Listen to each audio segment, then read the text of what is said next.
working with our fears. I mean, there's a lot of people very scared at the moment, feeling very insecure with many different things. World peace at the moment. We've got problems also on the money front.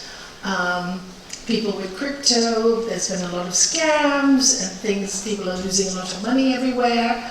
As you know, people are getting out of jobs, so there's a lot of insecurity in our world at the moment. So there's a lot of fear building up in the energy. And of course, you know, all of you here, we're made up of vibration. And the more we perpetuate that fear, the worse it'll get. So it is really important for people like us who are in this field to work with our own fears. Because it's only by working on ourselves that we can give this energy out. Of course we're human. We're going to have fears. This is normal. But if we can change the chip in our brain to think fear is not a punishment, but fear is showing us, one, about who we truly are, what is important in our life, and how we need to work with it. But when fear comes up, as the Bhagavad Gita says in chapter 2, your knees are shaking, you're getting the panic attacks, the depression comes on, right? Now, that is the point where we can change this. As they come up, it's not that they'll stop coming up just because you do a bit of philosophy or yoga or meditate every day. They will still come up because life will keep building us, giving us challenges. It's the way it is. The difference is, as you do the practice, it doesn't take you over. So how do we work with fears? First of all, does anybody want to say, what do you fear? Anybody at all? Anybody fear anything, or you don't want to say? Fear death. Death, okay. Death. What else? War. War. Financial shortage. Financial shortage, yeah, lack of money. Health.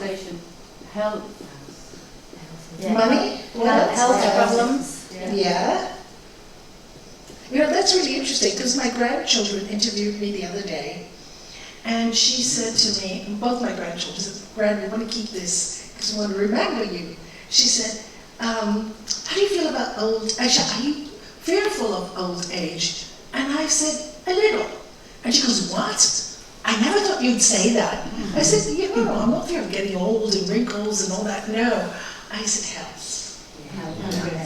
I said, actually, I wouldn't like to be an invalid. To be very honest, none of us would, right? You're just talking about your mom, and I looked after my mom a lot. I mean, my family, so much suffering, right? So I said, yeah, maybe the truth is that, but I don't think about it. But now that you're asking me, I'm thinking about it. But I won't, so I'm determined to work till I die. And that's how I'm thinking. If something opposite happens, then I'll deal with it. But I will not dwell on it now. I said, I'm glad you asked me the question because I never even thought about it. I just think, okay, I'm going to work, and I'm going to die. Okay, no problem. So, but it is a big thing, no? It's the truth.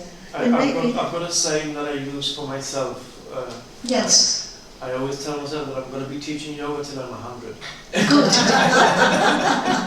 Do you know Dada Baswani? I don't know if any of you have heard of him. He's a great Indian saint, right? He was teaching till he was 100. He died when he was 100. So you see, this is the spirit.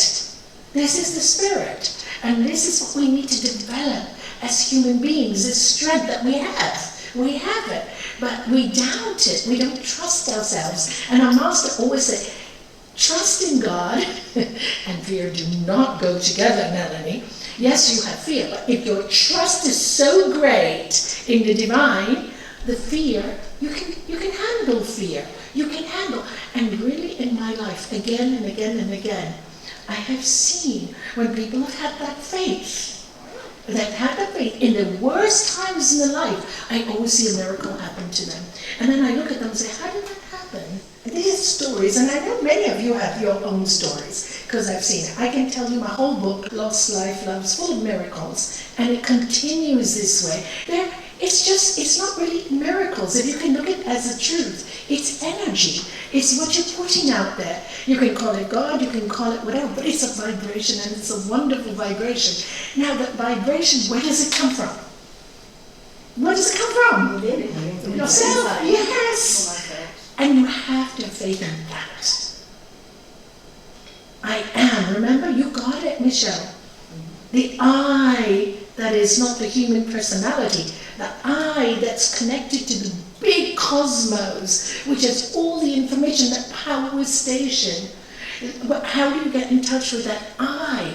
Now, fear, guilt, and worry stops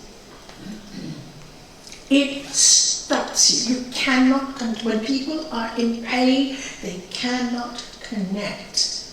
Because you're in pain is a low vibration. Anger is a low vibration. They keep you down.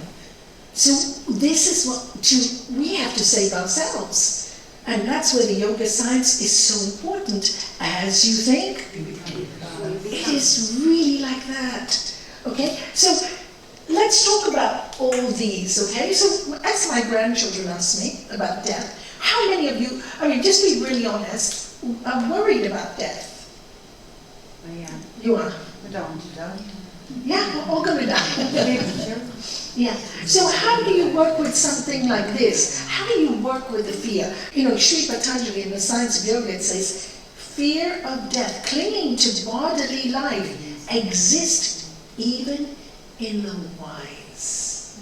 In the wise. Even people who know that we're going to die, they still get scared of dying. And you can understand this, right? This is what we know.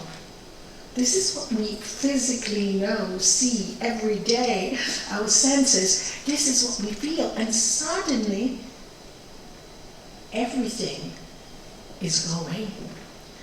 And this is why we practice pratyahara, which is sense control. That's why we practice non-attachment.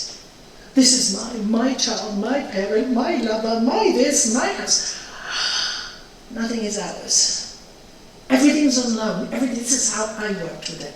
Everything's a gift. Everything's on loan. When the fear comes up, the first thing you say, death is going to happen to all of us.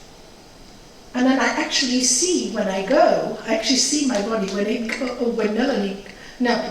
she leaves Nalanie, what happens is I leave it all behind. I see it. I see it. Goodbye house, goodbye everything. I see it, so it doesn't worry me. I'm prepared. I'm prepared. So that's how you work with yourself. Become prepared, because we don't know when that moment will come.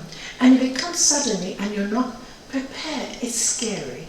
It is scary because you are losing the only thing you know. You know, everything, your family, everything you love.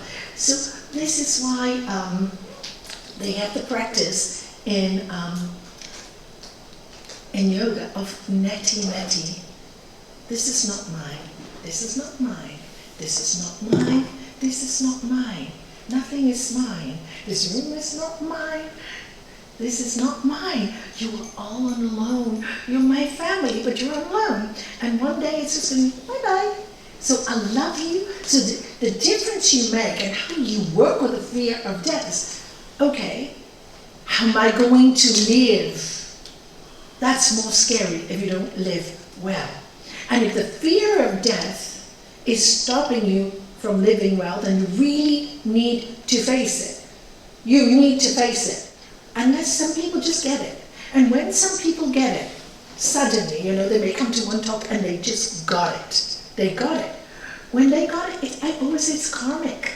It was their time. The doors have suddenly opened. They had some karma to experience, and once that's done, the eyes open. It's like they're new people. And I've seen this happen from one day to the next. And they go, wow, but the bad karma's gone now, and now the good karma's going. It's how you invest in your life. It's really cause and effect. It's such an incredible science. So when you talk about death, you know, like I said, I was worried about being ill.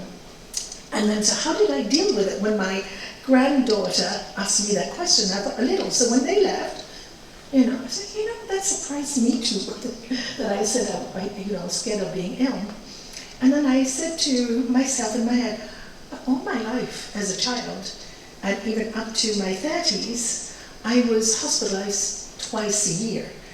I've been in my deathbed 4 times with asthmatic attacks. How did I deal with them? I wasn't scared. So if I have to be ill in bed, I think I'll deal with it really well. Done. Finished. And I'm really finished with that fear of being sick. I deal with sickness well. I know I can. I don't fear sickness. It's just that question made me prepare. Do you see what I'm saying? Because even when you practice, these things do come up. They do come because we're human. So it's not a bad thing when it comes up. And I thanked my granddaughters. I said, I love that you asked me that question. I said, Granny, we're worried for you. I said, please don't. Nothing to worry about, So that's how you deal with it. You deal with it. You don't run away from your fear. Now, like people who fear death, or when they've lost someone, I advise them to read books on death and dying. There's a great one, Tibetan book of living and dying. You've read it, Laurie? Yeah, it's brilliant. And then there's another one by Betty Eady, Embrace the Life. And then you have books like Raymond Moody, Life After Life, and Anita Mojani, Dying to Be Me. I actually met her in Hong Kong, and she said, I'll never fear death because there's so much. And I said, why did you come back? She had a choice. When she left, she had a choice. They said, you can stay here, it's so comfortable, but you still have karma. So you can either go back to this body, and she said, but I don't want to go back to a sick body. I'm dying of cancer with all these tumors all over my body. You will be healed. But when you go back, they told her, you need to fulfill what you have to do for the world. You've had this experience to help the world. So she came back, and she said when she was there, she said she saw all the different religions, Jewish, Hindu, Christian, everybody on earth praying for her, because she had all these different friends in Hong Kong. And she said, it's all the same, it's all love. She saw that it was all love. And it didn't matter. There was no, we were all, didn't matter what you believed in, it was just love. And that's what she told me. And it was really lovely to hear that. And her book is great. And I think she's got a lot on YouTube. So if you fear death, watch it. Face what you fear. That's the biggest lesson here. Face what you fear. So with death, study it, face it. That's how you deal with that part of it, okay? Death. Face it, read about it, study reincarnation. I studied reincarnation very early years of my life because I wanted to know. Not that people tell me it exists. You're Indian, you're Hindu, where's reincarnation? I went to Catholic school, there's no reincarnation. So I had to find out for myself. So I read and read, or any book I could find. In those days I used to go to UK to do buying for my shop, buy books on reincarnation. I want to know for me. And then of course when you meditate, and you read this, what are you doing? What practice? Dharana. Dharana is the focusing. You're focusing, you're focusing, you're focusing. And we're going to be talking about this in the course. Samadhi, Savitaka Samadhi. When you focus and focus and focus on one thing, you get the knowledge of it. You just know. You get to see it. You get to see it on not a physical eye. I can't say you see it here with these eyes, but you just know that you see. I can't explain it, but you just know that you know that you know. And it's so clear. It's the truth. That nobody can put you, can take you away from that faith. And then, of course, the fear of dying will leave you.